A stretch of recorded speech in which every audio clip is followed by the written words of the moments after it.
one. So I say. So we're gonna kneel with our right knee down on the folded up mat. We're doing this because we need a bit of height. So we're gonna come through here. This leg always just hovers. We're gonna kind of set up like we're kind of trying to access a puck that's low, following a puck.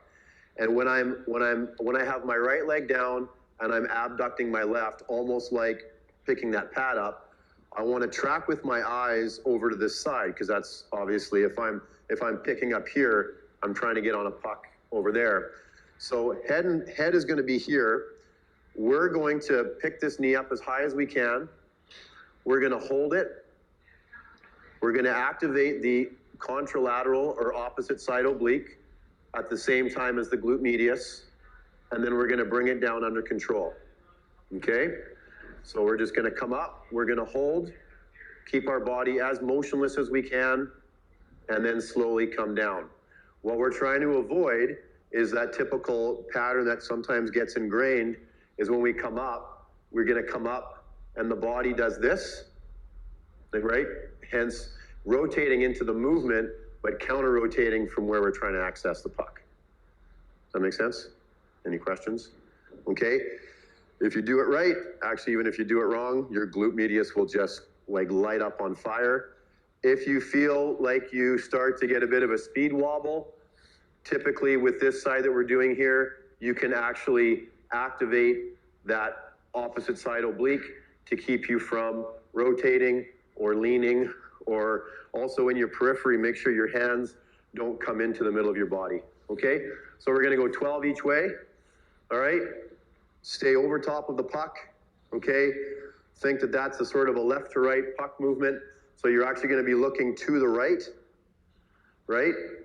And you're going to try to access that puck with your body and not getting into any rotation that we don't want, okay? Get your knee up as high as you can, really challenge yourself. Obviously we're over exaggerating our movement, but we want to.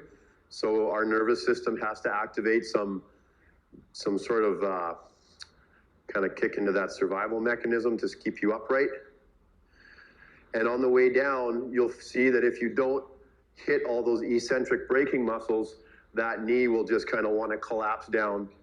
Okay, so pick it apart really carefully. And let's make sure that we are avoiding any rotation or side flexion. Okay, put your mind to the opposite side oblique and the glute medius muscle working in conjunction with each other. Okay, so as soon as you pick up that pad, you want that oblique to fire to pull you in pre-pull you in the direction you want to go in.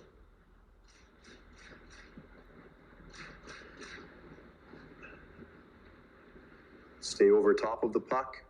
Okay, make sure that if you start to lose your balance, we don't pull up and away from the puck, right? Because sometimes when we lose our balance, we'll be like, oh, we actually want to stay over top. And if we lose balance, just stay in it, okay?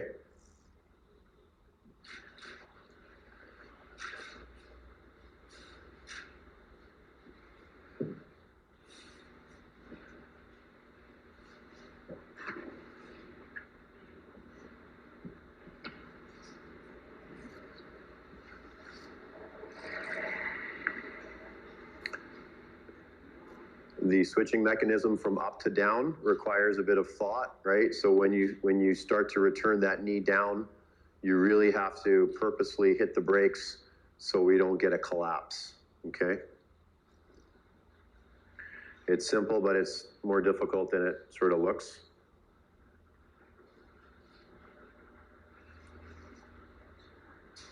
And your glutes light up on this one pretty good. Do you want to lay even there on both sides?